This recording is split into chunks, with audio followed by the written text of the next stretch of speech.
inspiration.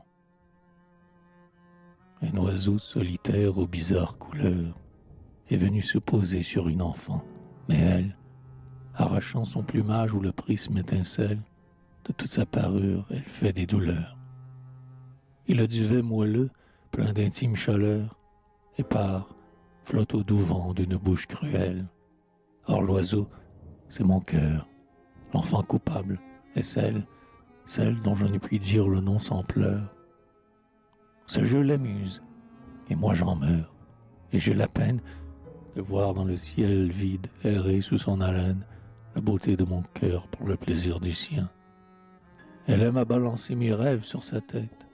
Par un souffle, je suis ce qu'on nomme un poète, que ce souffle leur manque, et je ne suis plus rien.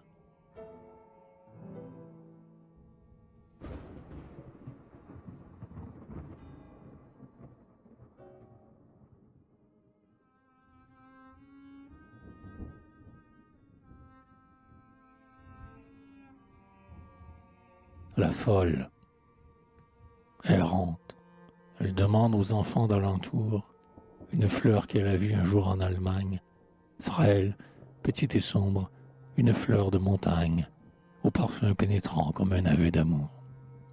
Elle a fait ce voyage et depuis son retour, l'incurable langueur du souvenir la gagne, sans doute un charme étrange et mortel accompagne cette fleur qu'elle a vue en Allemagne un jour. Elle dit qu'en baissant la corolle on devine un autre monde, un ciel à son odeur divine, qu'on y sent l'âme heureuse et chère de quelqu'un. Plusieurs s'en vont chercher la fleur qu'elle demande, mais cette plante est rare et l'Allemagne est grande. Cependant elle meurt du regret d'un parfum.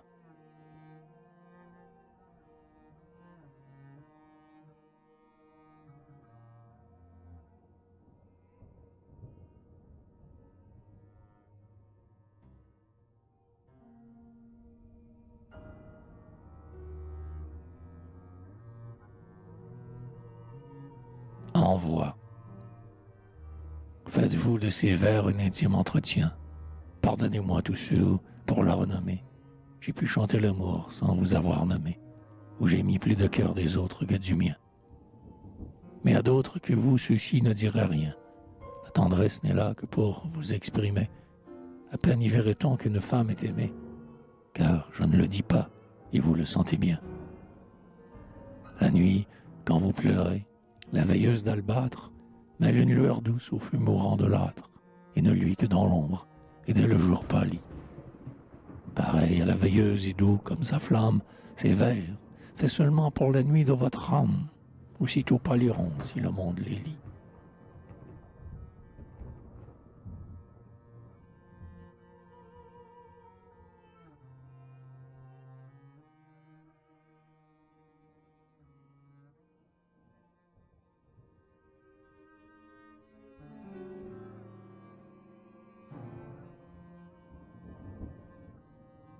Les Danaïdes, toutes portant l'amphore, une main sur la hanche, Théano, Calydie, Amymone, Agavée, esclaves d'un labeur sans cesse inachevé, courent du puits à l'urne où l'Auvergne s'épanche. Hélas, le grès rugueux meurtrit l'épaule blanche et le bras faible et lâche du fardeau soulevé. Monstre que nous avons nuit et jour abreuvé, au gouffre que nous veut ta soif que rien n'étanche. Elles tombent, le vide épouvante leur cœur, mais la plus jeune alors, moins triste que ses sœurs, chante et leur rend la force et la persévérance. Tels sont l'œuvre et le sort de nos illusions. Elles tombent toujours, et la jeune espérance leur dit toujours « Mes sœurs, si nous recommencions ».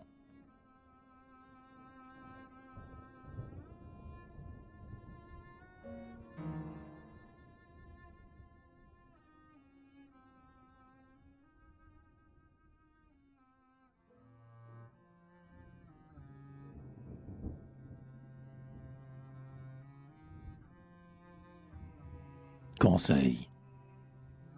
Pour vous, enfants, le monde est une nouveauté. De lorgner vos vertus, colombes inquiètes, regardant tremblant les printanières fêtes, cherche le secret d'y vivre en sûreté.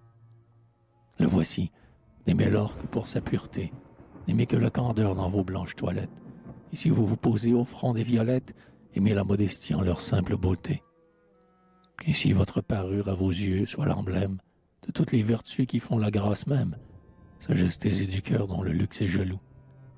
Et qu'au retour d'un bal innocemment profane, quand vous dépouillerez l'ornement qui se fane, rien ne tombe avec lui de ce qui plut en vous.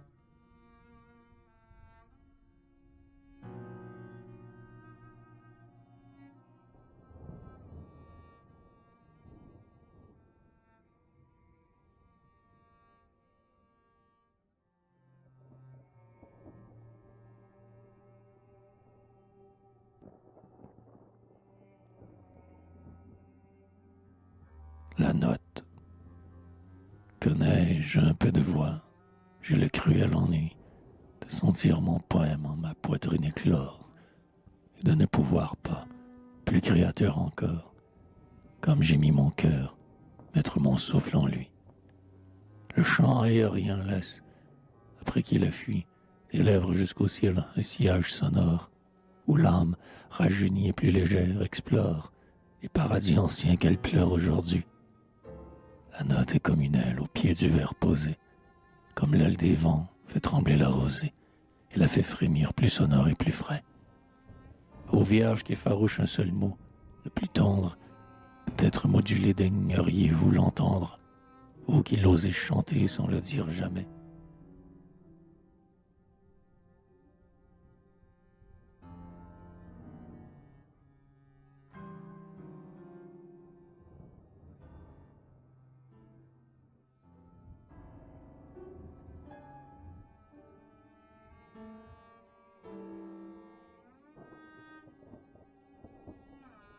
Inquiétude. Pour elle, désormais, je veux être si bon qu'elle se sache aveuglément chérie. Je ne lui dirai plus, il faut, mais je t'en prie, je prendrai les torts, lui laissant le pardon. Mais quel âpre murmure au fond de moi dit « Non ». Quand conserver l'amour, toute ma fierté crie « Non, je veux qu'étant mienne, à ma guise pétrie, ce soit elle, et non moi, qui craigne l'abandon. » Tantôt je lui découvre en entier ma faiblesse, tantôt, rebelle injuste et jaloux, je la blesse, et je sens dans mon cœur sourdre la cruauté. Elle ne comprend pas, et je lui semble infâme. Oh, que je serais doux si tu n'étais qu'une âme. Ce qui me rend méchant, vois-tu, c'est ta beauté.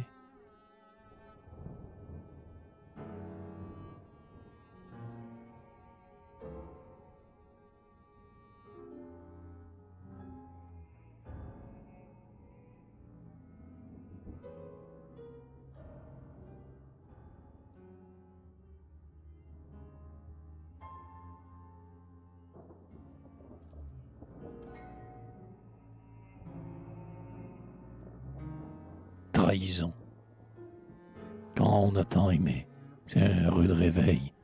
Tu t'es cru dans un nid semblable au nid des haies, caché, sûr et profond. Vain songe, tu t'effraies d'avoir osé dormir ce dangereux sommeil. La foi, bonne ou mauvaise, a donc un front pareil. Tu ne veux même plus croire les larmes vraies. Et si l'amitié cherche à te panser tes plaies, ton désespoir viril arrache l'appareil. Tu goûtes l'âcreté de l'insulte récente, gonflé de sa douleur en niant qu'il la sente. Ton grand cœur se console à la bien soutenir. Mais si tu veux garder vivace ta rancune, marche au soleil et fuis les pâles clairs de lune, et crains plus qu'à la mort ton plus doux souvenir.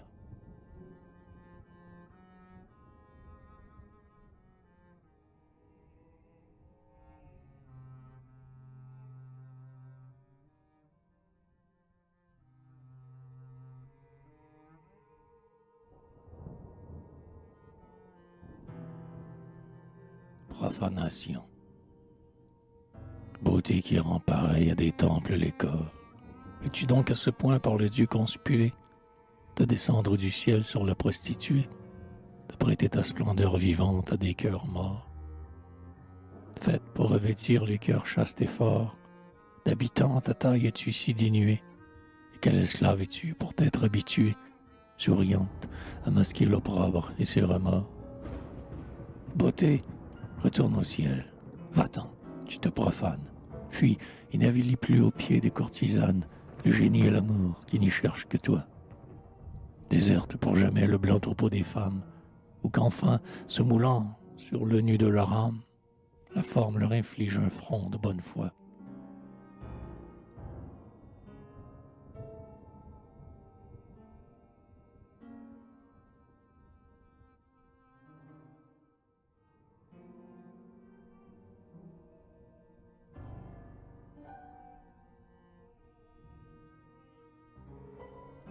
Ô prodigue, le cœur n'est pas fragile, il est fait d'or solide. Plus odieux que, pareil à l'enfort de grès, il ne servit qu'un temps et fut poussière après. Mais il ne s'use point, aux douleurs, il se vide. Au bord, la volupté rôde toujours avide. Frère, ne permets pas qu'elle y boive à longs traits. Garde sévèrement ce qu'il contient de frais, trésor 20 ans accru qu'une nuit dilapide. Sois avare de lui. Malheur à l'insensé qui, portant ce beau vase rouge bacchanal, en perd le bon au pied des idoles banales. Il sent un jour, sincère et traître fiancé, les lèvres d'une vierge à son cœur se suspendre, et son cœur grand ouvert n'a plus rien à répandre.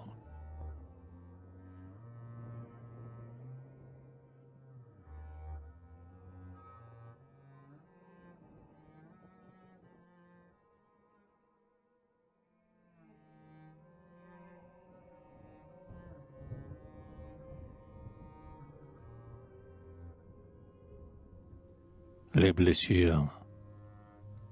Le soldat frappé tombe en poussant de grands cris. On l'emporte. Le baume a saigné la blessure. Elle se ferme un jour. Il marche. Il se rassure. Et, par un beau soleil, il croit à ses maux guéris.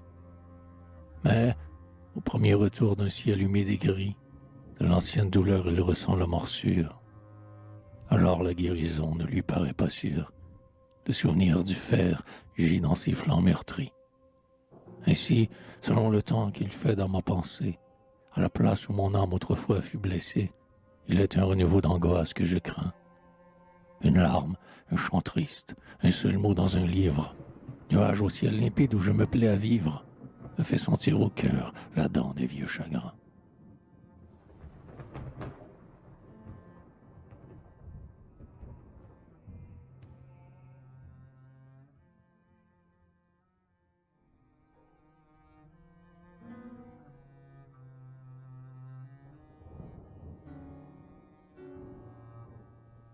Fatalité. Que n'ai-je appris l'amour sous un regard moins beau? Je n'aurais pas traîné si longtemps sur la terre. Cet âpre souvenir, le seul que rien n'altère, et qui, le plus lointain, me soit toujours nouveau. Hélas, je ne peux pas souffler comme un flambeau. L'œil bleu, pâle qui luit dans mon cœur solitaire. On ne se remplit pas d'une nuit volontaire, pas même en se voilant des ombres du tombeau. Que n'ai-je, comme eux tous, aimé d'abord la grâce, non la grande beauté qui fait mal, qui dépasse l'horizon du désir et la force du cœur. Je s'aimais librement selon ma fantaisie, mais l'amante que j'ai, je ne l'ai pas choisie. Je ne pourrai pas plus la changer que ma sœur.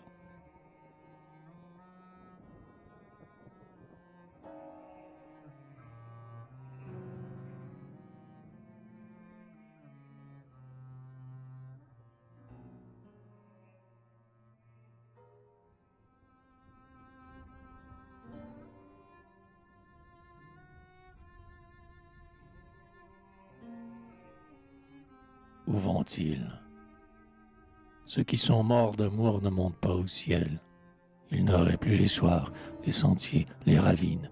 Ils ne goûteraient pas, aux demeures divines, un miel qui dut baiser, puis effacer le miel. Ils ne descendent pas dans l'enfer éternel, car ils se sont brûlés aux lèvres purpurines. Et l'ongle des démons fouille moins les poitrines que le doute incurable et le dédain cruel. Où vont-ils? Quel plaisir, quelle douleur suprême pour ceux-là, si les cœurs au tombeau sont les mêmes. Passeront les douleurs et les plaisirs sentis. comme ils ont eu l'enfer et le ciel dans leur vie, l'infini qu'on redoute et celui qu'on envie, ils sont morts jusqu'à l'âme, ils sont anéantis.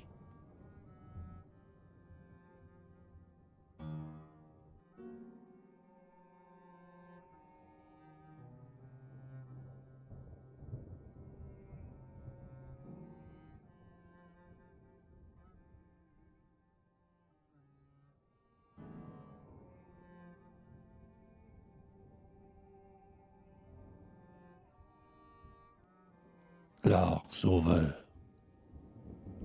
S'il n'était rien de bleu que le ciel et la mer, de blond que les épis, de rose que les roses, s'il n'était de beauté qu'aux insensibles choses, le plaisir d'admirer ne serait point d'aimer. Mais avec l'océan, la campagne et les terres, des formes d'un attrait douloureux sont écloses. Le charme des regards, des sourires, des poses, morts trop avant dans l'âme. Ô femme, il est trop cher. Nous t'aimons, et de là les douleurs infinies. Car Dieu, qui fit la grâce avec des harmonies, fit l'amour d'un soupir qui n'est pas mutuel. Mais je veux, revêtant l'art sacré pour armure, voir des lèvres, des yeux, l'or d'une chevelure, comme l'épi, la rose et la mer et le ciel.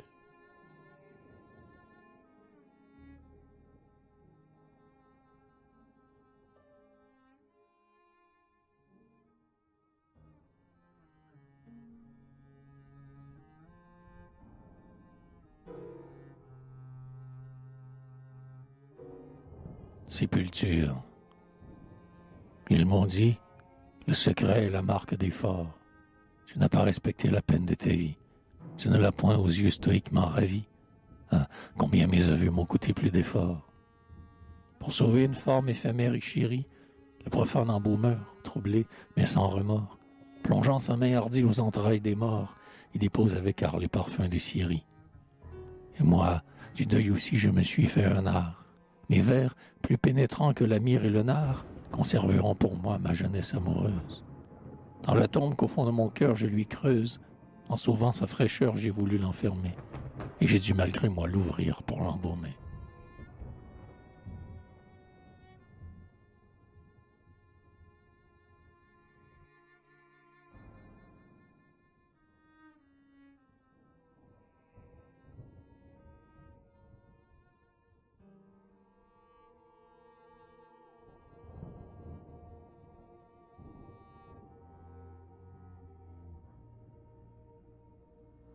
Piété hardie.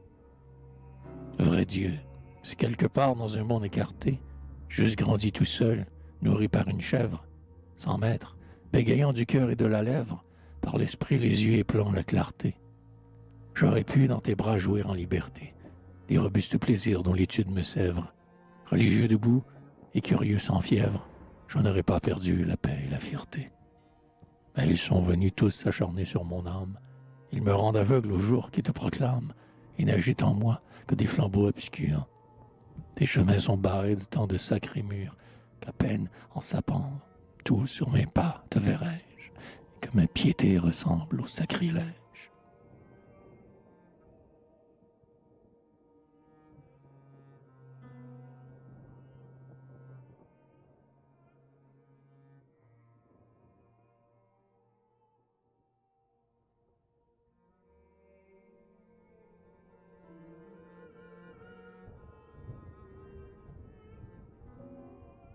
La prière.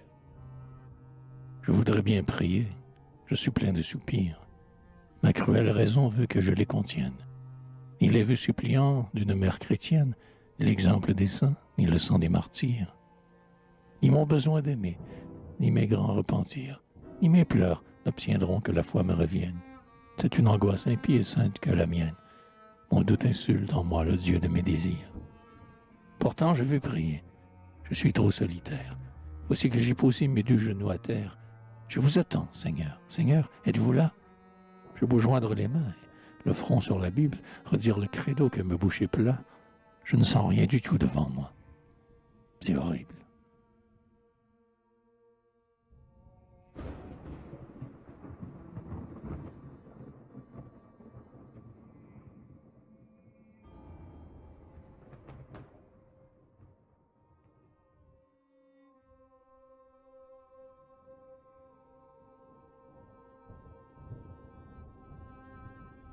bonne mort. Le Phédon jette en larmes un céleste reflet, mais rien n'est plus suave au cœur que l'Évangile. Délicat embaumeur de la raison fragile, il sent la myrrhe, il coule aussi doux que le lait. Dans si pure leçon, rien n'est prouvé, tout plaît. Le bon samaritain qui prodigue son huile, l'héroïsme indulgent pour la plèbe servile, l'âme offerte à l'épreuve et le joug au soufflet. On dit que les mourants ont foi dans ce beau livre, que la raison fléchit, il apaise, il enivre, et l'agonie y trouve un généreux soutien. Prêtre, tu mouilleras mon front qui te résiste. Trop faible pour douter, je m'en irai moins triste, dans le néant peut-être, avec l'espoir chrétien.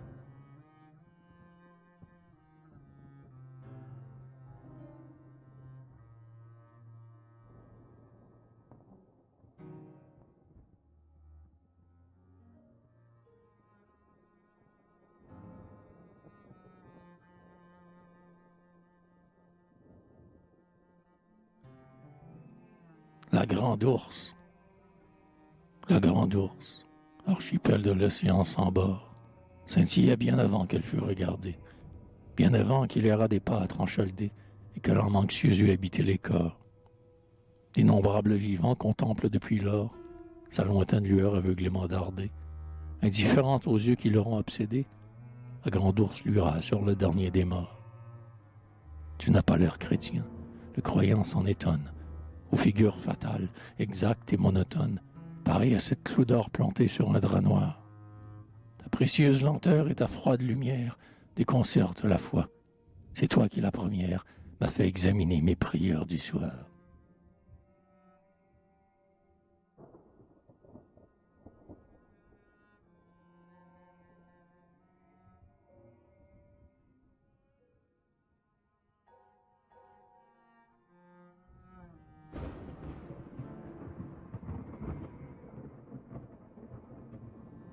Cri perdu. Quelqu'un m'est apparu très loin dans le passé. C'était un ouvrier des hautes pyramides, adolescent perdu dans ces foules timides qu'écrasait le granit pour Khéops s'entasser. Or, ses genoux tremblaient, il pliait, harassé, sous la pierre, surcroît au poids des cieux torrides. L'effort gonflait son front et le creusait de rides. Il cria tout à coup, comme un arbre cassé. Ce cri fit frémir l'air, ébranla les terres sombres, monta, puis atteignait les étoiles sans nombre, où l'astrologue lit les jeux tristes du sort. Il monte, il va, cherchant les dieux et la justice, et depuis 3000 ans sous l'énorme bâtisse, dans sa gloire, Khéops inaltérable dort.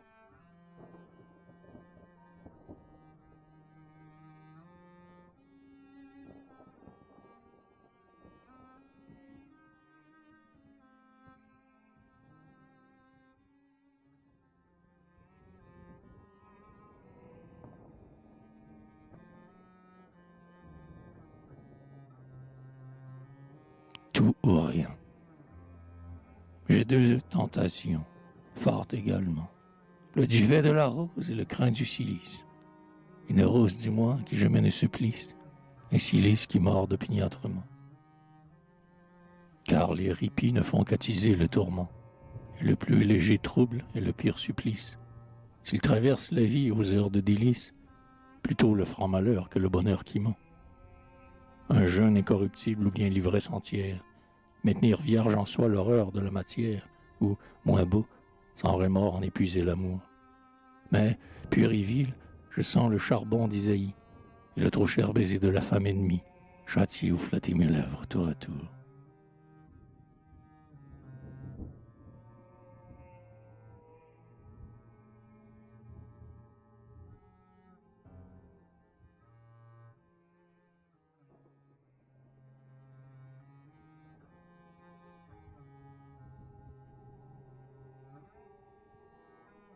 La lutte.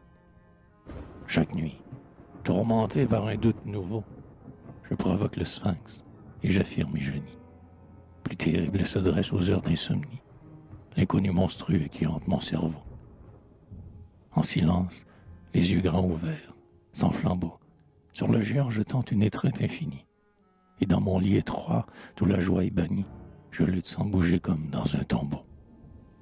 Parfois, ma mère vient, lève sur moi sa lampe, et me dit, en voyant la sueur qui me trempe, « Souffres-tu, mon enfant? Pourquoi ne dors-tu pas ?» Je lui réponds, ému de sa bonté chagrine, une main sur mon front, l'autre sur ma poitrine. « Avec Dieu cette nuit, mère, j'ai des combats. »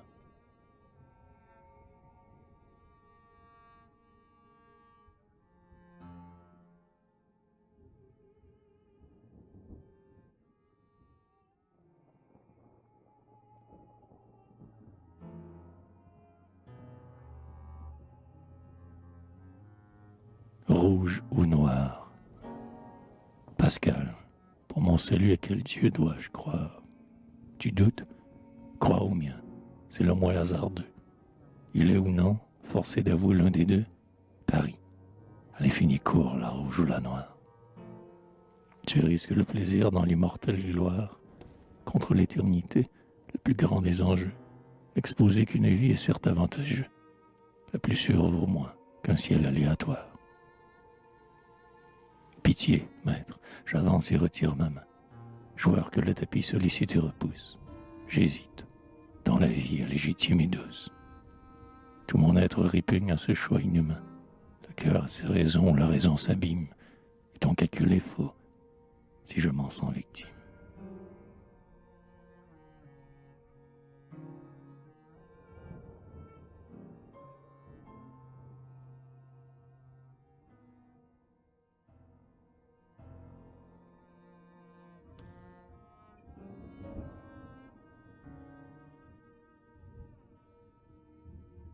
Chez l'antiquaire.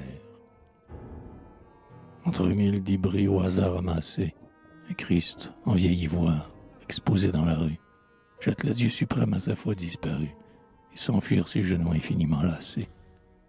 En face, une Vénus, gloire des arts passés, sort de la draperie à ses flancs retenus, naturelle et divine, offrant sa beauté nue, sans bras, pareil au tronc de lyre enlacé. La volupté sereine et l'immense tendresse, au passant faire et n'offre plus de caresses. L'une a des bras cloués, l'autre a les bras rompus.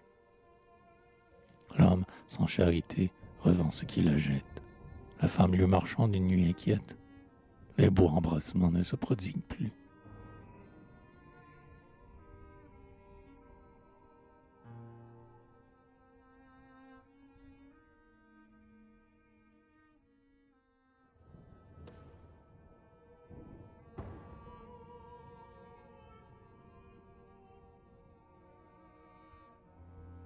Les dieux.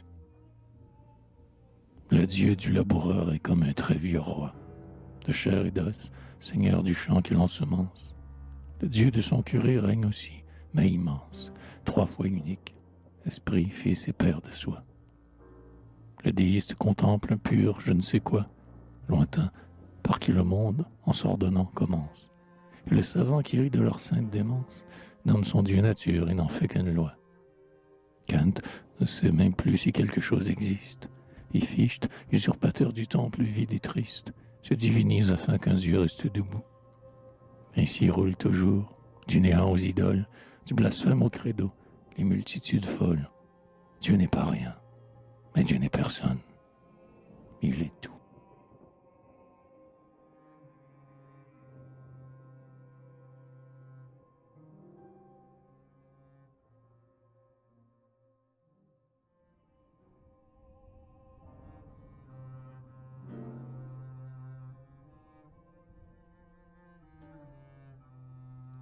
Un bonhomme.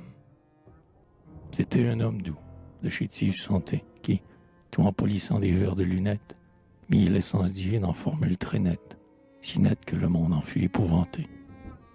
Ce sage démontrait avec simplicité que le bien et le mal sont d'antiques sornettes, et les libres mortels d'humbles marionnettes, dont le fil est aux mains de la nécessité. Pieux admirateur de la Sainte Écriture, il n'y voulait pas voir un Dieu contre nature, à quoi la synagogue en rage s'opposa. Loin d'elle, polissant des verres de lunettes, il aidait les savants à compter les planètes. C'était un homme doux, Baruch de Spinoza.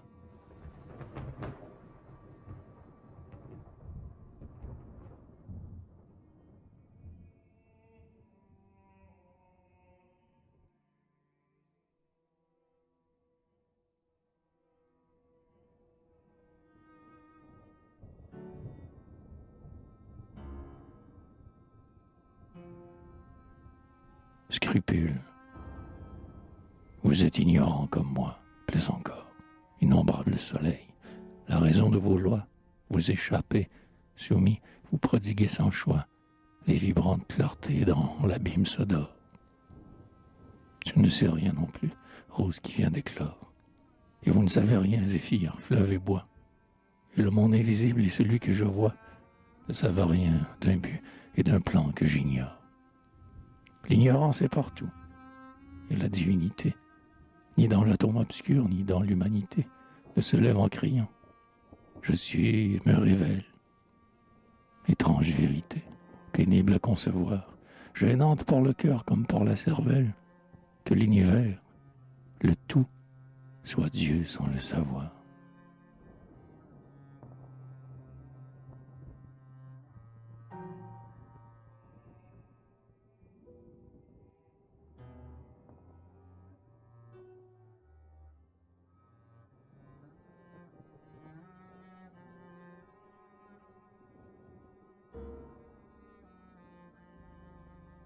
La confession. Un de mes grands péchés me suivait pas à pas, se plaignant de vieillir dans un lâche mystère. Sous la dent du remords, il ne se pouvait taire, et parlait haut tout seul quand je n'y veillais pas. Voulant du lourd secret dont je me sentais las, me soulager au sein d'un bon dépositaire, j'ai, pour trouver la nuit, fait un trou dans la terre, et là j'ai confessé ma faute à Dieu. Tout bas. Heureux le meurtrier cap sous la main d'un prêtre, il ne voit plus le sang épongé reparaître, à l'heure ténébreuse où le coup fut donné. J'ai dit un moindre crime à l'oreille divine, où je l'ai dit, la terre a fait croître une épine, et je n'ai jamais su si j'étais pardonné.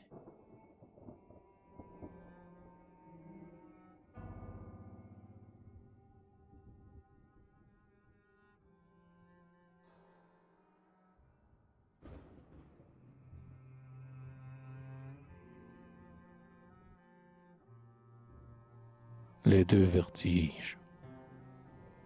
Le voyageur, debout sur la plus haute cime, à travers le rideau d'une rose vapeur, mesure avec la sonde immense de la peur, sous ses genoux tremblants, la fuite de l'abîme.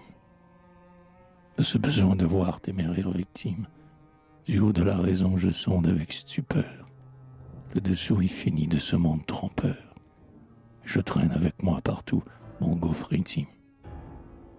L'abîme est différent, mais pareil notre émoi. Le grand vide, attirant le voyageur, l'étonne. Sollicité par Dieu, je des éclairs d'effroi. Mais lui, par son vertige, il ne surprend personne. On trouve naturel qu'il pâlisse et frissonne. Et moi, j'ai l'air d'un fou. Je ne sais pas pourquoi.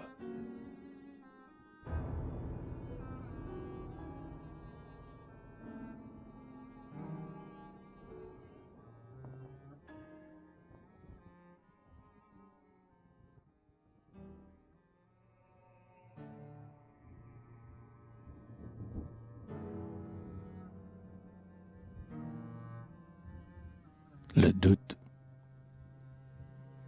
La blanche vérité dort au fond d'un grand puits. Plus d'un fuit cet abîme où n'y prend jamais garde. Moi, par un sombre amour, tout seul je m'y hasarde. Je descends à travers la plus noire des nuits. Et j'entraîne le câble aussi loin que je puis. Or, je l'ai déroulé jusqu'au bout. Je regarde, et les bras étendus, la prunelle à la garde, je sais sans rien voir ni rencontrer depuis. Elle est là cependant, je l'entends qui respire, mais pendule éternel que ses puissances attirent, je passe et je repasse et tâte l'ombre en vain. Ne pourrais-je allonger cette corde flottante, y remonter au jour dont la gaieté me tente, et dois-je dans l'horreur me balancer sans fin?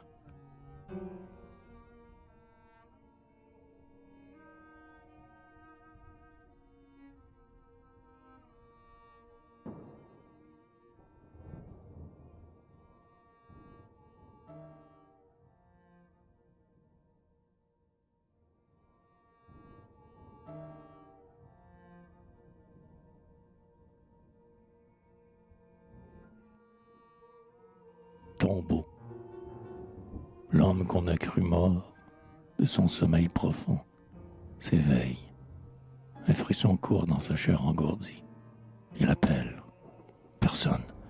Et sa plainte assourdie lui semble retomber d'un étrange plafond.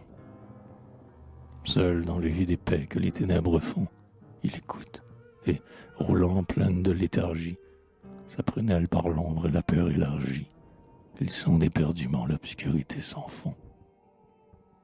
Personne. À se dresser faible et lent, il s'apprête. Et voilà que des pieds, des reins de la tête, horreur, il a heurté 6 planches à la fois. Dors, ne te dresse plus vers le haut empiré, où mon âme, retiens ton essor et ta voix, pour ne pas te sentir toute vive enterrée.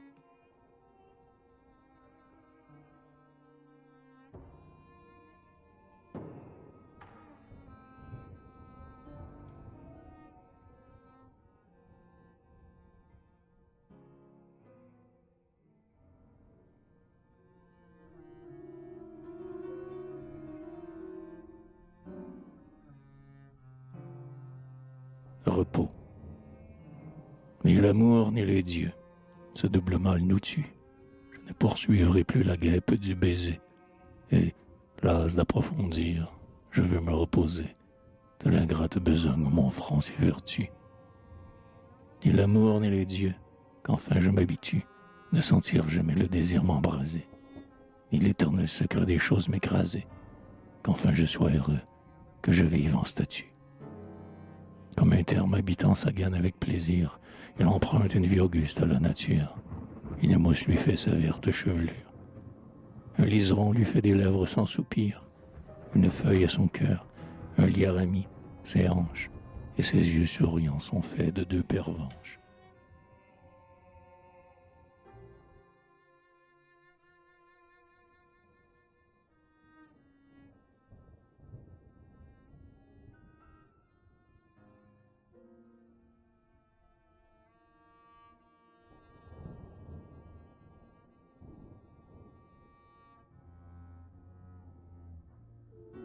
Sieste.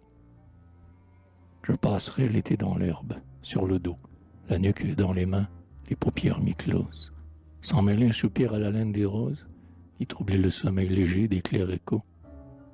Sans peur, je livrerai mon sang, ma chair, mes os, mon être, au cours de l'heure et des métamorphoses, calme et laissant la foule innombrable des causes, dans l'ordre universel assurer mon repos. Sur le pavillon d'or que le soleil déploie, mes yeux boiront l'éther, dont l'immuable joie filtrera dans mon âme au travers de mes cils. Et je dirai, songeant aux hommes, que font-ils? Et le ressouvenir des amours et des haines me bercera, pareil au bruit des mers lointaines.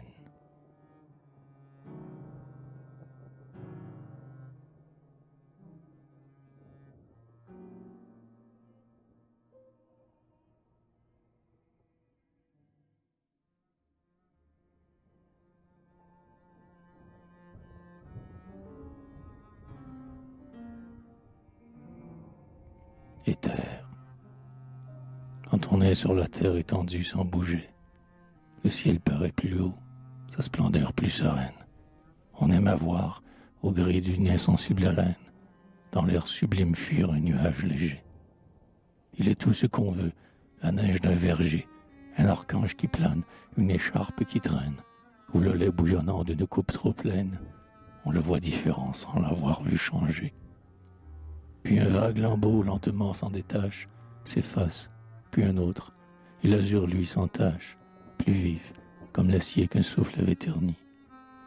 Tel change incessamment mon être avec mon âge, je ne suis qu'un soupir animant et nuage, et je veux disparaître, et pars dans l'infini.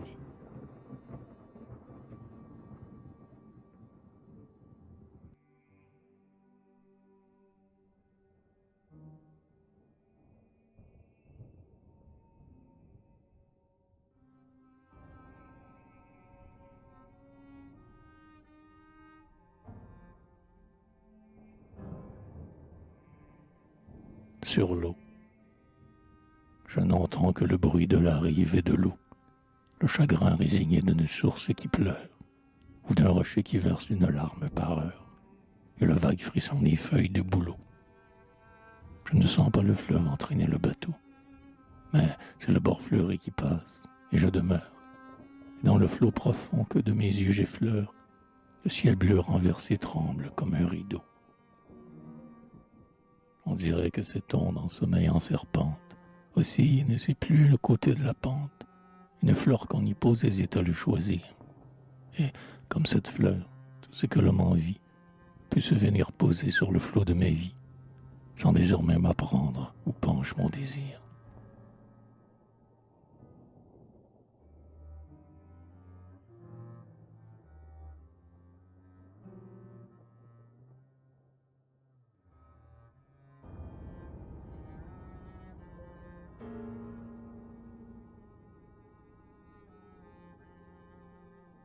Le vent. Il fait grand vent.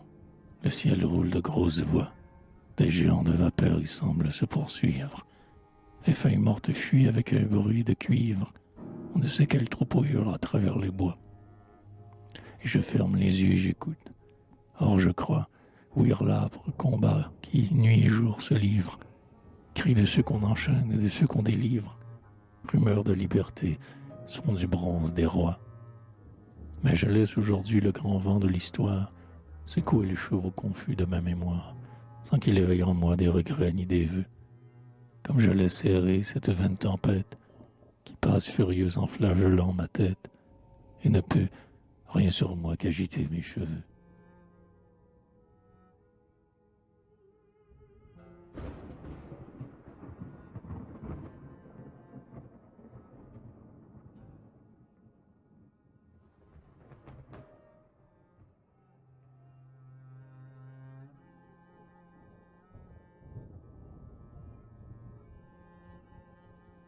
Ora prima.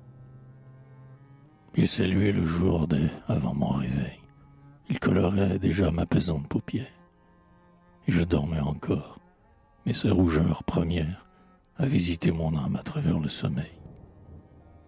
Pendant que je gisais immobile, pareil aux morceaux insculptés sur les tombeaux de pierre, sous mon front se levaient des pensées de lumière, et sans ouvrir les yeux, j'étais plein de soleil. Le frais et pur salut des oiseaux à l'aurore, confusément perçu, rendait mon cœur sonore, et j'étais embaumé d'invisibles lilas. Hors du néant, mais loin des secousses du monde, un moment j'ai connu cette douceur profonde, de vivre sans dormir, tout en ne veillant pas.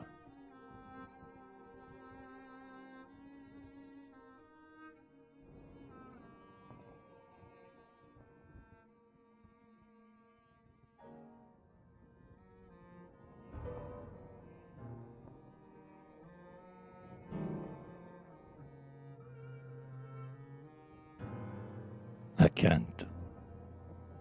Je veux de songe en songe avec toi fuir sans trêve, le sol avare et froid de la réalité. Le rêve offre toujours une hospitalité, sereine et merveilleuse à l'âme qu'il soulève. Mais, tu l'as dit, ce monde, après tout, n'est qu'un rêve. Fantôme insaisissable qui l'a médité, apparence cruelle et sans solidité, où l'idéal s'ébauche et jamais ne s'achève. Chaque sens fait un rêve, harmonie et parfum, saveur, couleur, beauté, toute forme en est un. L'homme à ses spectres vains prête un corps qu'il invente. Ému, je ne sais rien de la cause émouvante. C'est moi-même ébloui que j'ai nommé le ciel. Je ne sens pas bien ce que j'ai de réel.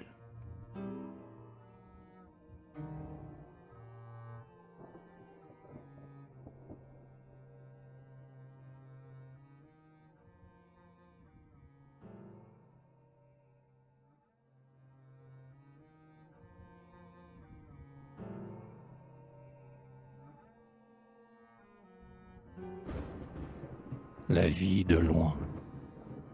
Ceux qui ne sont pas nés, les peuples de demain, entendent vaguement, comme de sourds murmures, les grands coups de marteau, les grands chocs d'armure, et tout le battement des pieds sur le chemin. Ce tumulte leur semble un immense festin, dans un doux bruit de flot, sous de folles ramures, et déjà, tressaillant au sein des vierges mûres, tous réclament la vie et le bonheur certain. Il n'est donc pas un mort qui, de retour dans l'ombre, leur disent que cet hymne est fait de cris sans nombre et qu'ils dorment en paix sur un enfer béant, afin que ces heureux qui n'ont ni pleurs ni rire écoutent sans envie autour de leur néant le tourbillon maudit des atomes bruire.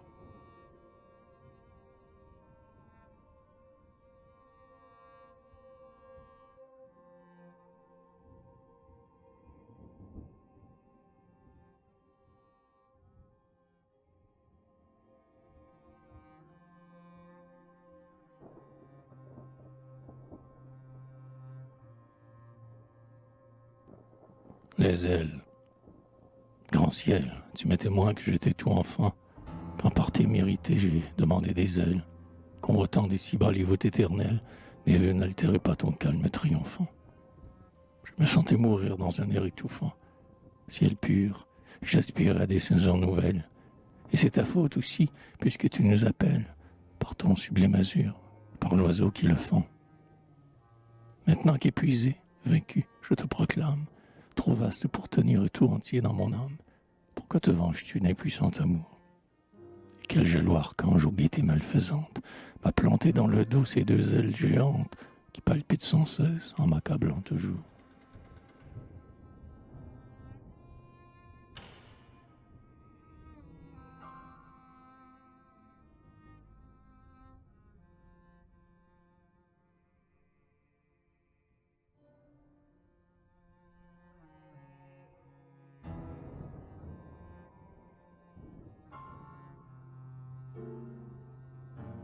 Dernières vacances.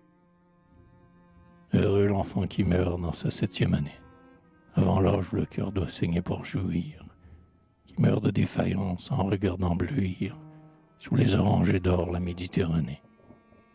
On ne tient plus son âme aux leçons enchaînées, et, libre de s'éteindre, il croit s'épanouir. Plus de maître, c'est lui qui se fait obéir, et sa mère est pour lui comme une sœur aînée. Par sa faiblesse même, il fait céder l'effort, il prend ce qu'il désire avant qu'on le lui donne, et sa pâleur l'absout avant qu'on lui pardonne. Indocile et choyé, paresseux sans remords, qui en suivant des yeux la fuite d'un navire, qu'un soir, pendant qu'il rêve en voyage, il expire.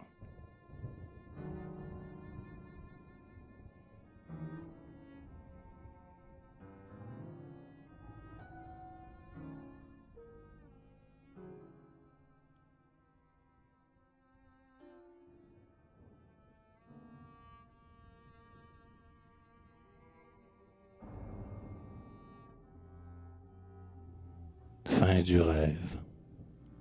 Le rêve, serpent traître éclos dans le duvet, roule autour de mes bras une flatteuse entrave. Sur mes lèvres distille un filtre dans sa bave et m'amuse aux couleurs changeantes qu'il revêt. Depuis qu'il est sorti de dessous mon chevet, mon sang glisse figé comme une tiède lave. Ses nœuds me font captif et ses regards esclaves, et je vis comme si quelque autre en moi vivait. Mais bientôt j'ai connu le mal de sa caresse. Vainement je me tords sous son poids qui m'oppresse. Je retombe et ne peux me défaire de lui. Sa dent cherche mon cœur, le retourne et le ronge. Et, tout embarrassé dans des lambeaux de songe, je meurs, ô monstre lourd. Qui donc es-tu? L'ennui.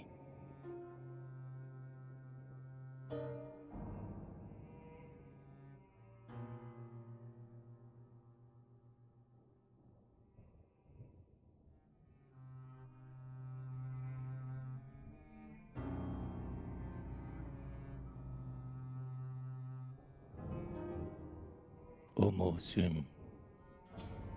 Durant que je vivais, ainsi qu'en plein désert, dans le rêve, insultant la race qui travaille, comme un lâche ouvrier ne faisant rien qui vaille, s'enivre et ne sait plus à quoi l'outil lui sert.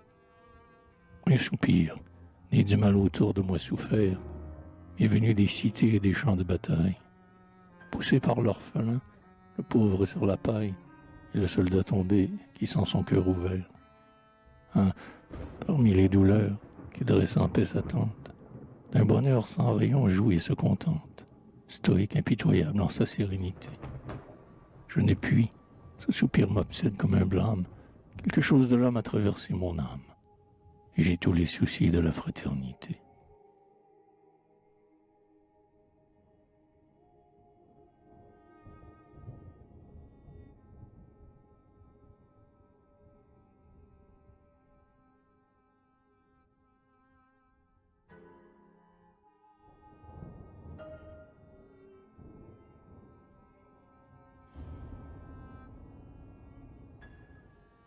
La patrie. Viens, ne marche pas seul dans un jaloux sentier, mais suis les grands chemins que l'humanité foule. Les hommes ne sont pas forts, bons et justes qu'en foule, ils s'achèvent ensemble, aucun d'eux n'est entier. Malgré toi, tous les morts t'ont fait leur héritier. La patrie a jeté le plus fier dans son moule, et son nom fait toujours monter comme une houle de la poitrine aux yeux l'enthousiasme altier. Viens, il passe au forum un immense zéphyr. Viens, l'héroïsme part dans l'air qu'on y respire, secoue utilement les moroses langueurs. Laisse à travers ton luth souffler le vent des âmes, et tes vers flotteront comme des oriflammes, et comme des tambours sonneront dans les cœurs.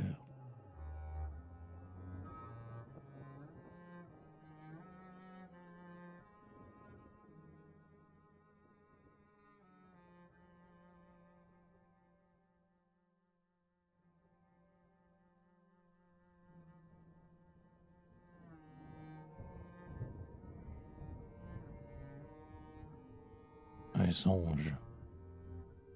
Le laboureur m'a dit en songe, fais ton pain, je ne te nourris plus, gratte la terre et sème. Le tisserand m'a dit, fais tes habits toi-même. Et le maçon m'a dit, prends ta truelle en main. Et seul, abandonné de tout le genre humain, dont je tenais partout l'implacable anathème, quand j'implorais du ciel une pitié suprême, je trouvais des lions debout dans mon chemin. J'ouvris les yeux, doutant si l'aube était réelle. De hardis compagnons sifflaient sur leur échelle. Les métiers bourdonnaient, les champs étaient semés. Je connus mon bonheur et qu'au monde où nous sommes, nul se peut vanter de se passer des hommes. Et depuis ce jour-là, je les ai tous aimés.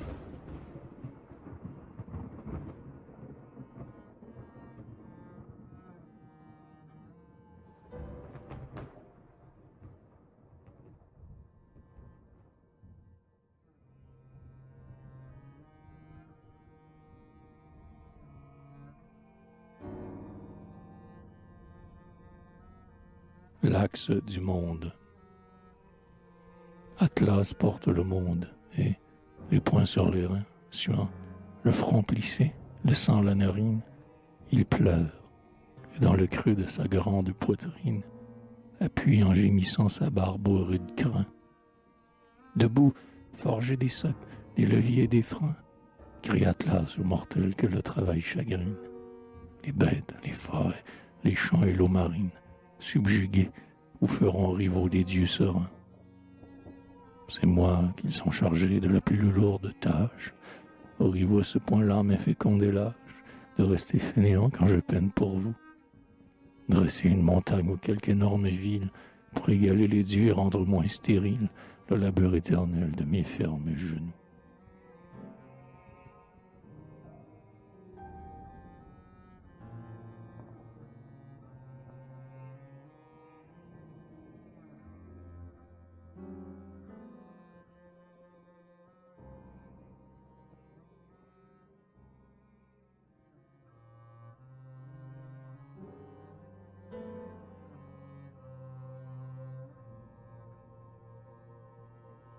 La roue.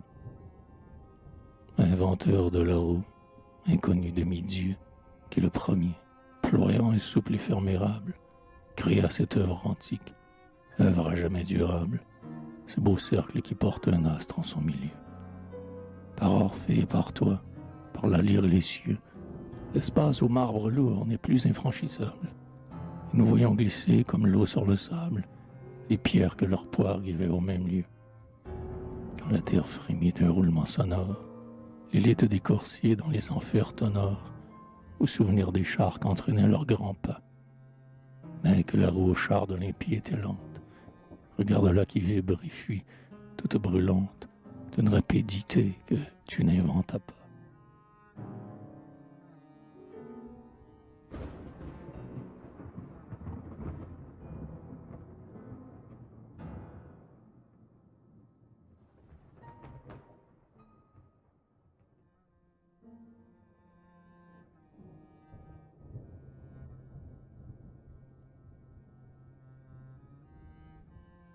le fer.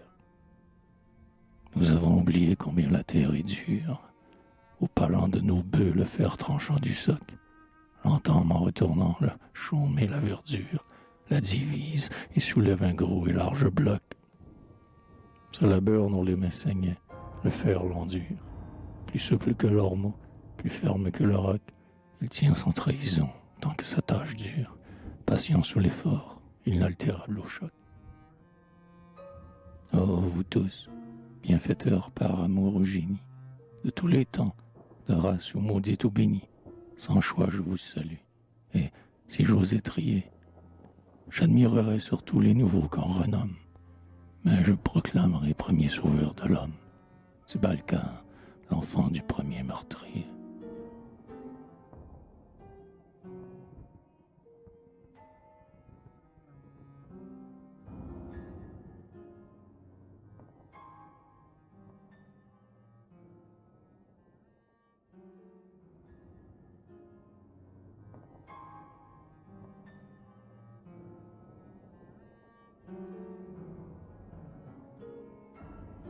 Une damnée.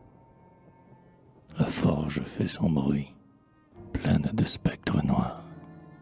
Le pilon monstrueux, la scie âpre et stridente, l'indolente cisaille atrocement mordante, les lèvres sans merci des fougueux laminoirs. Tout hurle, et dans cet antre où les jours sont des soirs et les nuits des midis d'une rougeur ardente, on croit voir se lever les figures de Dante qui passent, interrogeant d'éternel désespoir. C'est l'enfer de la force obéissante et triste. Quel ennemi toujours me pousse ou me résiste? Dit-elle, n'ai-je point débrouillé le chaos? Mais l'homme, devinant ce qu'elle peut encore, plus hardi qu'elle et riche en secrets qu'elle ignore, recule à l'infini l'heure de son repos.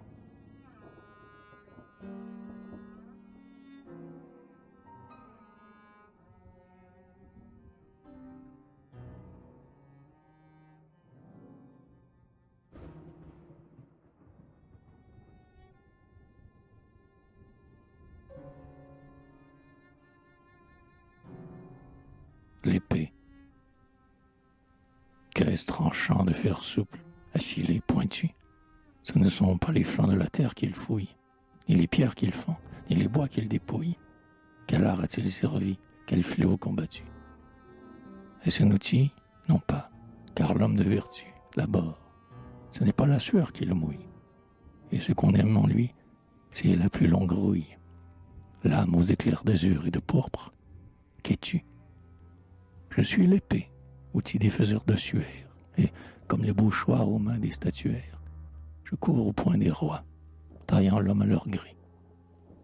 Or, je dois tous les ans couper la fleur des races, jusqu'à l'heure où la chair se fera des cuirasses, plus forte que le fer, avec le droit sacré.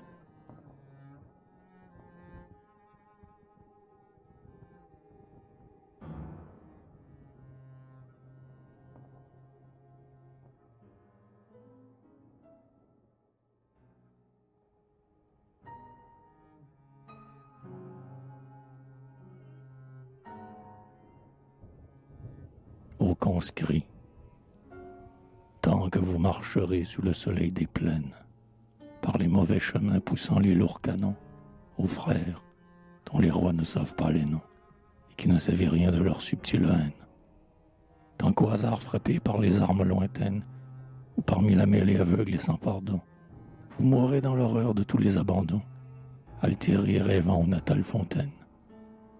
Nous lutterons aussi, nous qui sommes restés, nous n'achèterons plus de l'âge volupté aux fils des paysans vainement économes. Mais nous travaillerons, tourmentés du remords, d'avoir payé le sang des autres jeunes hommes, et peut-être aurons-nous nos blessés et nos morts.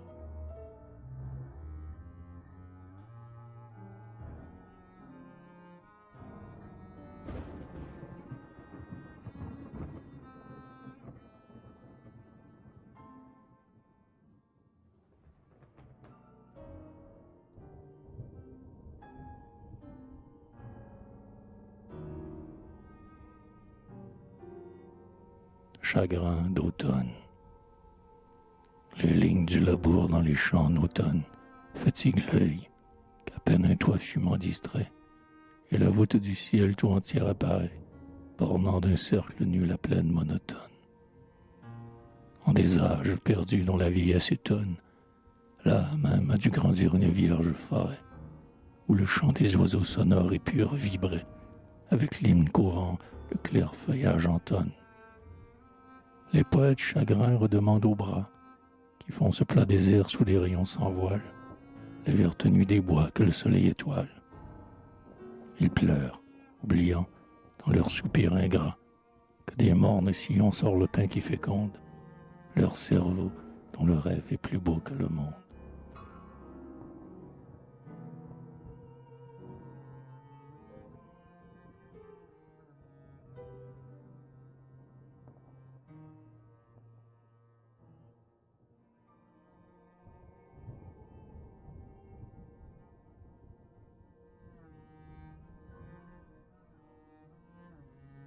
Dans l'abîme. Le fond de l'océan ravit l'œil des sondeurs, mystérieux printemps, Éden multicolore, qui tressaille en silence et ne cesse d'éclore, au frais courant, zéphyr des glauques profondeurs. Lourd oiseau d'un ciel vert, d'innombrables rôdeurs, dans les enlacements d'une vivante flore, et sous un jour voilé comme une pâle aurore, glisse en aspirant les marines odeurs. C'est là qu'immense et lourd, loin de l'assaut des ondes, un câble, un pont jeté pour l'âme entre deux mondes, repose en un lit d'algues et de sable nacré. Car le foudre qui hier l'homme au cieux alla prendre, il a fait maintenant au fond des mers descendre, messagère asservie à son verbe sacré.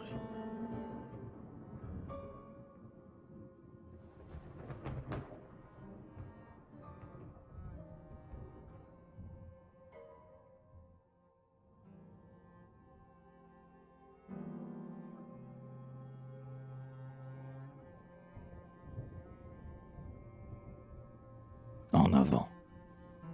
Il est donc vrai, la terre est si vieille, oh, raconte, comme elle a trouvé son solide contour, le vaporeux chaos, sa lutte avec le jour, l'universelle mer, le solaire bœuf qui monte, l'affreux serpent ailé, le pesant mastodonte, puis l'air pur, le ciel bleu, la rose, Ève, l'amour, le monde entier qui marche en avant sans retour, appelant et certain que son écorce compte.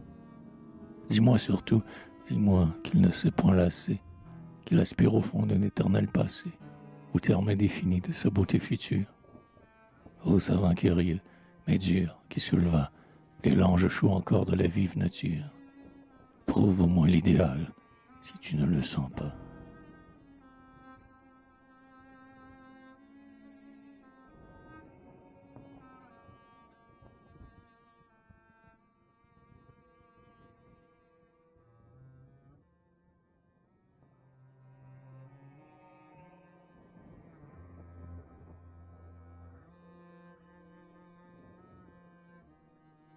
Réalisme. Elle part, mais je veux, à mon amour fidèle, la garder tout entière en un pieux portrait.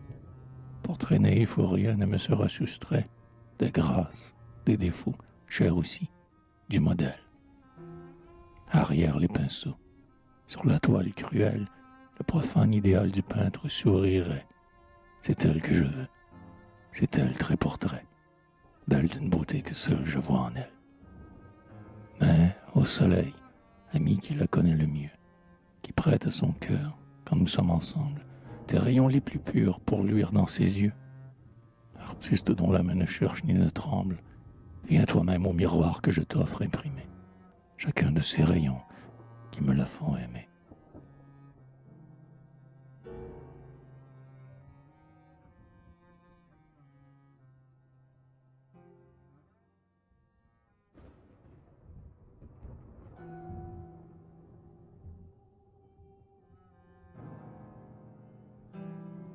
Le monde à nu, entouré de flacons, d'étranges serpentins, de fourneaux, de matras aux encolures torses. Le chimiste, sondant les caprices des forces, leur impose avec art des rendez-vous certains. Ils règlent leur amour jusque-là clandestin, devine et fait agir leur secrète amorce, les unit, les provoque à de brusques divorces, et guide utilement leur aveugle destin. Apprends-moi donc à lire au fond de tes cornues, au sage qui sait voir les forces toutes tenues, l'intérieur du monde, au-delà des couleurs. De grâce, introduis-moi dans cet obscur empire, cette réalité sans voile que j'aspire, trop belle, l'apparence est féconde en douleur.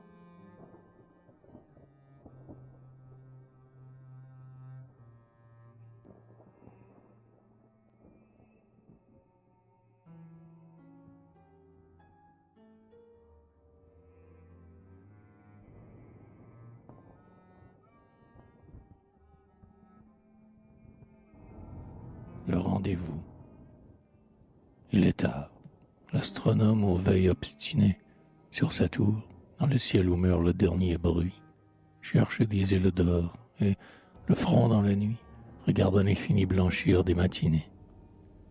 Le monde fuit pareil à des graines vannées, l'épais fourmillement des nébuleuses lui, mais, attentif à l'astre échevelé qu'il suit, il le somme et lui dit « Reviens dans 1000 années ».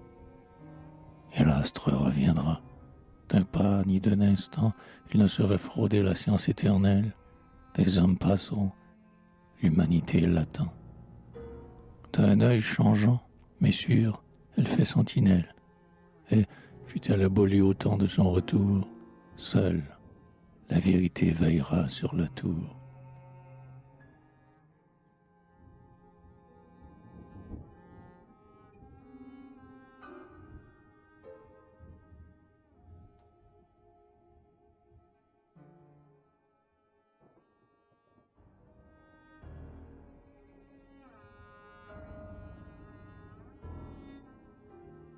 Les téméraires.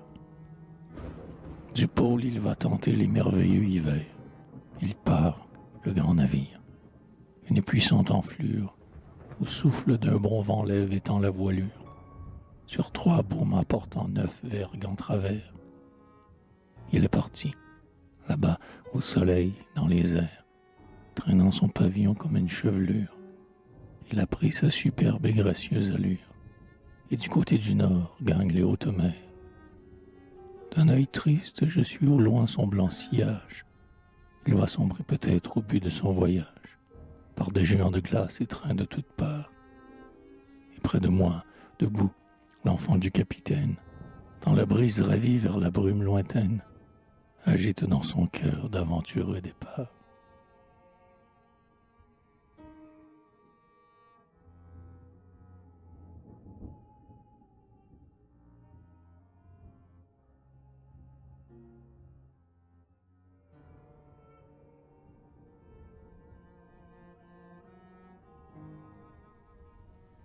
La joie. Pour une heure de joie unique et sans retour, de larmes précédées de larmes suivies. Pour une heure tu dois aimer la vie. Quel homme, une heure au moins, n'est heureux à son tour? Une heure de soleil fait bénir tout le jour, et quand ta main serait tout le jour asservie, une heure de tes nuits ferait encore envie aux morts qui n'ont plus même une nuit pour l'amour. Ne te plains pas, tu vis, plus grand que misérable, et l'univers, jaloux de ton cœur vulnérable, achèterait la joie au même prix que lui.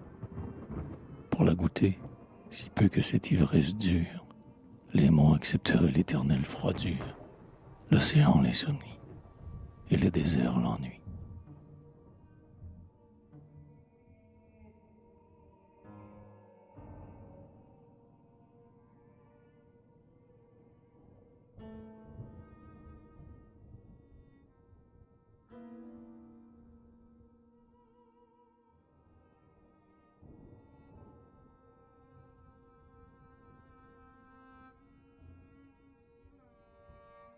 Ô désir, ne meurs pas encore, ô divin désir, qui sur toute chose va battant de l'aile et devient plaisir dès que tu te poses. Odeur curieux, es-tu lasse d'ouvrir les lèvres, les roses? N'as-tu désormais rien à découvrir au pays des causes?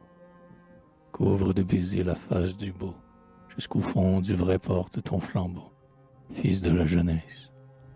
Encore des pensées, encore des amours, que ta grande soif s'abreuve toujours et toujours renaisse.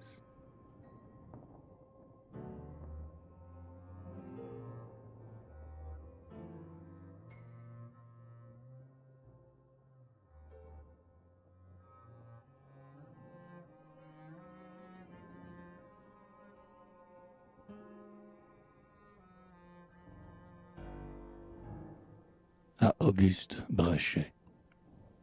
Ami, la passion du Verbe et de ses lois nous obsède tous deux. Toi, d'une oreille austère, tu scrutes savamment le son dépositaire du génie du cœur des hommes d'autrefois.